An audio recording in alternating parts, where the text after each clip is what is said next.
અમરેલી જિલ્લાના બાબરામાં ગત 21 જાન્યુઆરીએ આરોપી પ્રતાપ ધાંધલ નામના શખ્સે ડીઓ લેટર આપવા બાબતે બાઇક શોરૂમના માલિક ભરતભાઈ રાદડિયા સાથે માથાકૂટ કર્યા બાદ હાથમાં અને છાતીના ભાગે છરી વડે હુમલો કરવામાં આવ્યો હતો અને આ જીવલેણ હુમલાની ઘટનામાં શોરૂમના માલિક ભરતભાઈ રાદડિયા ગંભીર રીતે ઇજાગ્રસ્ત થયા હતા અને ઘટનાને પગલે પોલીસે તાત્કાલિક આરોપી પ્રતાપ ધાંધલને પકડી પાડ્યો હતો અને રોપ જમાવતા આરોપી પ્રતાપ ધાંધલને પોલીસે કાયદાના પાઠ ભણાવ્યા હતા। આરોપી પ્રતાપને સ્થળ ઉપર લઈ જઈ ઘટનાનું રિકન્સ્ટ્રક્શન કરાવ્યું હતું અને આરોપીને કડકમાં કડક સજા મળે તે દિશામાં બાબરા પોલીસે કાર્યવાહી હાથ ધરી હતી। સ્થાનિકોમાં પણ પોલીસની કામગીરીથી ખુશી જોવા મળી છે અને બાઇક શોરૂમના માલિક અને રાષ્ટ્રીય સ્વયંસેવક સંઘના પ્રચારક ભરતભાઈ રાદડિયા પર તેમના જ શોરૂમમાં ઘૂસી અજાણ્યા શખ્સોએ છરી વડે જીવલેણ હુમલો કર્યો હતો, જે બાદ ફરિયાદીને તાત્કાલિક સારવાર અર્થે સરકારી હોસ્પિટલ ખાતે ખસેડવામાં આવ્યા હતા। વધુ ગંભીર ઇજાઓ પહોંચતા તેમને વધુ સારવાર અર્થે રાજકોટ ખસેડાયા તો 3 દિવસ અગાઉ આ ઘટના બની હોવાની વાત છે।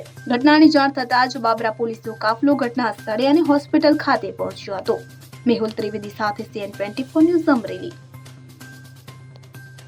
હવે જુઓ દેશ દુનિયાની તમામ ખબરો તમારી આંગળીના ટેરવે।